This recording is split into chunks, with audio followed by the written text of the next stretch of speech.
Hi, it's nice to be talking to you again. Jesus said, "This is eternal life, that they may know you, the only true God," knowing God.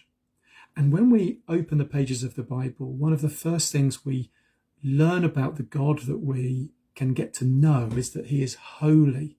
He is completely and utterly different from anyone else or anything else that we could ever know. And he is also completely and utterly morally perfect and pure.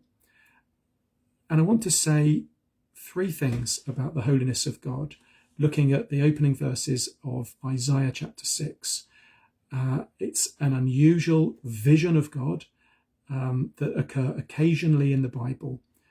And this is how Isaiah reports it. "In the year that King Uzziah died, I saw the Lord sitting upon a throne, high and lifted up, and the train of his robe filled the temple. Above him stood the seraphim. Each had 6 wings. With 2 he covered his face, and with 2 he covered his feet, and with 2 he flew. And one called to another and said, 'Holy, holy, holy is the Lord of hosts. The whole earth is full of his glory.' And the foundations of the thresholds shook at the voice of him who called, and the temple was filled with smoke. And I said, 'Woe is me, for I am undone, for I am a man of unclean lips, and I dwell in the midst of a people of unclean lips. For my eyes have seen the King, the Lord of hosts.' Even the seraphim in the vision is covering his face so that he cannot look at God because he's too unworthy to do so. And Isaiah clearly thinks that his life is about to end because he's seen the Lord.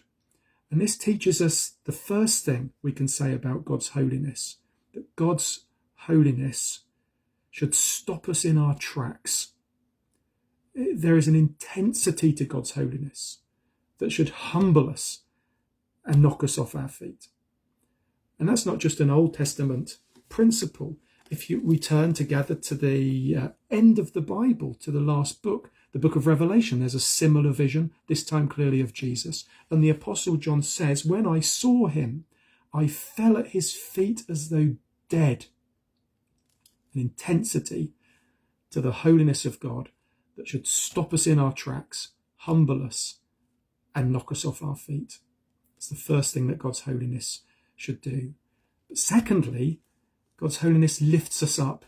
In both of these visions, in Isaiah and in Revelation, there's a sequel. Immediately after the events I've just read, we read in Isaiah, "Then one of the seraphim flew to me, having in his hand a burning coal that he'd taken with tongs from the altar, and he touched my mouth and said, 'Behold, this has touched your lips.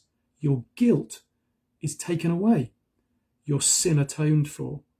And then if we turn to the vision in Isaiah, immediately after John has said that I fell at his feet as though dead, he says, "But he laid his right hand on me, saying, 'Fear not, I am the first and the last and the living one. I died, and behold, I am alive forevermore.'" In both cases, God's holiness lifts us up because our sin is atoned for. Isaiah's sin is atoned for. We don't know quite how that's happening in Isaiah, but we know when we read Revelation how it has happened. It's happened because, as Jesus said, "I died, and behold, I am alive forevermore." So I think we can say this. We can say that we often radically underestimate the intensity of God's holiness, but also we often radically underestimate the effectiveness and the power of the death of Jesus. "I died, and I'm alive forevermore. Therefore, fear not in my holy presence." Reminds me of the amazing statement, one of the earliest statements that we think about in the Old Testament regarding God's holiness, where the Lord said to Moses, "Take your sandals off your feet, because the place that you're standing is holy ground." Have you ever thought about that? Wouldn't it have made a bit of sense for Moses to be able to keep his sandals on to protect him from the holy ground? God says, "No, take them off. Come in barefoot Because although there is an amazing intensity to my holiness, that even the angels have to cover their eyes because they're unworthy to look at me, and their feet, if you notice that in the passage, you come in with bare feet into my presence because I've found a way through the death of my son that you can come in and not be afraid. But there's one final thing that I want to say. God's holiness should stop us in our tracks. God's holiness lifts us up. But also, thirdly, it demands radical moral change. I got up this morning to look at this, and I read the chapters that precede this amazing encounter, chapters 1 to 5 of Isaiah. And what was amazing there is that God was, in the most challenging and direct way possible, you can read it for yourself, telling the people that what he demanded and desired was that they would live holy lives. And by that, he didn't mean that they'd be more and more religious. In fact, in chapter 1, he asks, why do you keep coming to the temple? Why do you keep making these sacrifices? Why do you keep keeping these feasts? I'm not enjoying it at all. It's terrible. You can read for yourself exactly how God expresses it.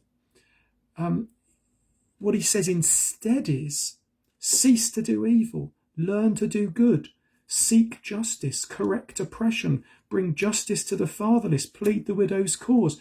Stop having all these fine houses and all these beautiful clothes and all this amazing jewellery, because really you've stolen this from the poor as far as I'm concerned, says God.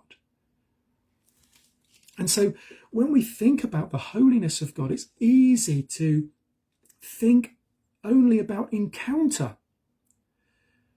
But the holiness of God is not only about encounter. It demands from us profound moral regeneration and rejuvenation and change.